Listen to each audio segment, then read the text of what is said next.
Welcome to another edition of the Rescue Rundown with the Central Oklahoma Humane Society. I'm Dave Morris here in the Oklahoman's video studio, joined by Abby Wolf. Great to see you again. Great to see you. Storm season in Oklahoma, as we saw yesterday all throughout the day. As we prepared for the storms, we saw some storms, heavy thunderstorms blowing through the metro area, and then the crazy wind even after the storm line moved through, it seemed.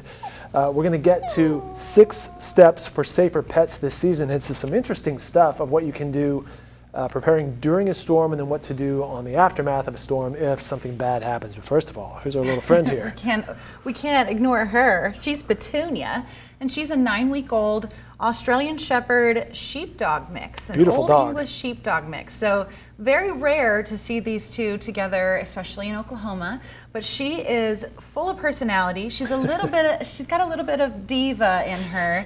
And she needs to bedazzle the collar then. Yeah, she does. She's got some attitude, and she's not afraid to show it. So she's a great pet, and she's going to be available today at 11 o'clock. At the Central Oklahoma Humane Society, 7500 Northwestern, and you're getting to know Petunia quite well, right? She has been my foster babe, her and her sister and brother. And how did the sister and brother look-wise compared to Petunia? Her sister looks straight Old English sheepdog, but her brother looks just exactly like her. In fact, we have a hard time telling them apart unless we lift them up. Okay.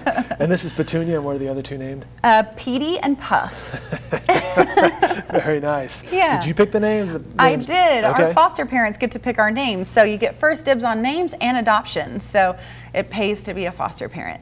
And just to remind people about the foster parent program, there's some vetting involved, but once you're involved there, you might get to dog sit, foster sit a dog for a short period of time. Yeah, you can do anything from just a weekend or overnight to the full 2 or 3 week time period that we do all animals. So it's a great opportunity to get involved in your community and help a pet directly. More information about the foster program can be found on their brand spanking new website at okhumane.org. How's that working for you so far? Oh, it's beautiful. It's beautiful. We love it, and it's actually functioning quite well, helping people to see who's in the adoption center now and helping people to book their appointments for spay and neuter appointments online. So it's going great. So you can check out some of Petunia's friends online, right? That's right. You can see who's in the adoption center. All right. Yeah. So yesterday, storms blew through Oklahoma, and we're expecting some later this week. And of course, it's storm season. There'll be more storms ahead. So you have a list of steps that us pet owners should be aware of for safer pets during storm season, including some of the perimeter of your yard. Yes, so every story we've ever heard about a dog or cat getting out during storm season always begins with a fence. It always begins with a gate. It popped open, or it wasn't secure, or we lost a fence panel like I did last night. And that can be remedied by just checking your perimeter right before the storm, making sure that everything's secure, even if you have to tie it up a little bit, and then making sure to walk the perimeter again before your pets go out to make sure that it's secure. Petunia's wanting to make an escape right now. Yes, she's like, let me out of here, let's go play. We mentioned her bedazzled collar, and she does have a collar and a tag on, and that's a key too, right? Yeah, it's the cheapest, easiest way really to safeguard against losing your pet. I mean, if they do get lost, it is a much faster way to get reunited with your pet. Of course, that's the first thing that everybody checks whenever they find a pet is the collars and tags. So keeping those up to date, especially during storm season, is really important. And so is chips. The microchip is a safety net. You know, collars and tags aren't exactly permanent. They can slip off, they can be cut off, especially during bad weather. So it's important to get a microchip as that safety measure and that safety net to reunite you and your pet. And you can get chips at various veterinarians and Central Oklahoma Humane Society. That's a service you guys provide as well, right? That's right. We provide microchips for just $10 at our clinic. So it's a great chance. Actually, May is microchip month. So of course. Why not, right? It's a great time to go ahead and get that done just so that you have that extra safety net for storm season.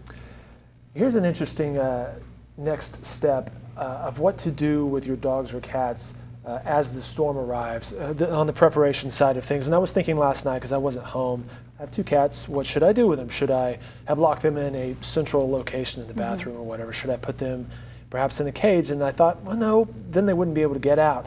You have some thoughts on what to do with a dog or cat regarding cage, maybe not good, or a hard-sided crate. Absolutely. So it's first and foremost, don't leave your pet behind. If you have a plan for you and your family, make sure it includes your pets because they are members of our family.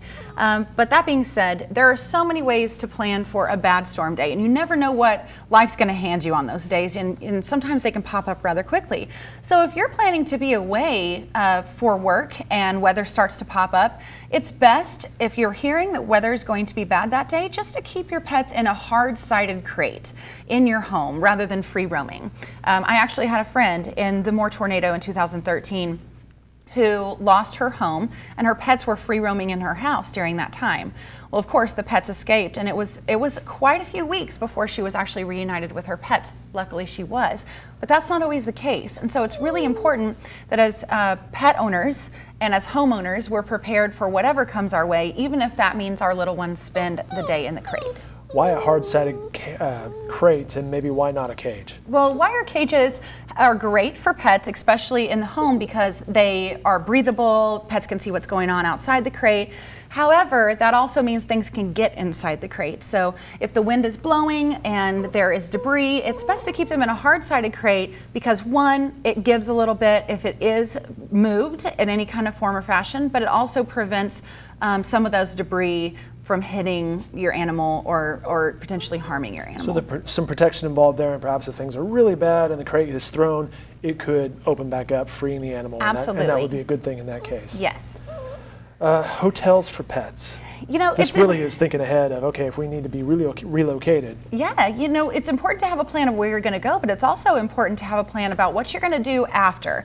If you don't have power, or if you don't even have a home standing, then what are you going to do? And a lot of people overlook the fact that some hotels don't allow pets to come, and some shelters don't allow pets. So it's important to just kind of know your surroundings, know the hotels that offer pet stays and shelters that offer pet stays, just in case you might need those someday. It's good thinking. Petunia's like, yep, I like what we're talking about here. Now, for those who have storm shelters or are going to bunker down as the storm approaches, there are kits and some thought that needs to go into that. Yeah, I mean, a basic kit for about 3 days is what you need to plan for. So anything from food and water to bowls, of course, essentials, but then also things like poop bags or litter boxes. That could become real obvious. Absolutely. You'll learn really fast that you needed those items. But then also the dog's favorite toy or blanket, because no one, wants to be uncomfortable in a shelter, especially a pet who doesn't know what's going on. But and then also anything that can make your stay a little easier, things like a first aid kit. What if something happens? They make pet first aid kits, and you can actually sell them on Amazon for like $15. So it's a great deal even to have around without storm season. Right. But then also a leash is imperative, because if you have to get out of that storm shelter, you're going to need a leash to keep your dog around. 5 minutes of thought, that really makes a huge difference in that case. And of course, with humans, having a safety plan and a kit and some steps in place for storm shelter makes a lot of sense, but so does the smartphones, and there's some apps involved when it comes to pets. Yes, this is probably one of the most important things you can do, and it's so easy, especially with smartphones these days. Everything is done on your smartphone. The ASPCA actually has a really great app that helps you document your pet, so all things from shot records to pictures, but then also helps you reunite with your pet if they're ever lost. 1 in 3 pets in their lifetime are going to be lost. So it's really important, even without storm season, that we have these kinds of tools. But just before storm season, I really encourage everyone to check their phones to see if you have a picture of you with your dog. The reason why is because you're encouraging selfies. Yeah, basically. I love puppy selfies. Most people don't need to be encouraged to take a selfie. I like to think everybody loves puppy selfies. But if you don't have a picture of you and your pet together, it's going to be much harder for us to, or the city shelter or anyone else who is reuniting you with your pet, to identify you as the real owner of your pet. So pictures are imperative, but then also pictures of shot records and medical records for your pet will also help that as well. Sorry, Dave, you're pictured here with a black dog. This dog is clearly not black. Yeah, exactly. Or I see a spot around that eye and there's not a spot on this dog. Those kinds of things are really important when it comes to reuniting pets. Abby Wolf dropping the knowledge on us today of ways you can keep you and your pet together and safer during storm season. Good stuff, Abby. Appreciate it. Yeah, no problem. Petunia, once again, should be available very, very soon at the Central Oklahoma Humane Society. Good look at that dog. Good looking dog. 7500 Northwestern. More information about what we talked about can be found on their website at okhumane.org. Abby, thanks. Thank you for having us. Definitely.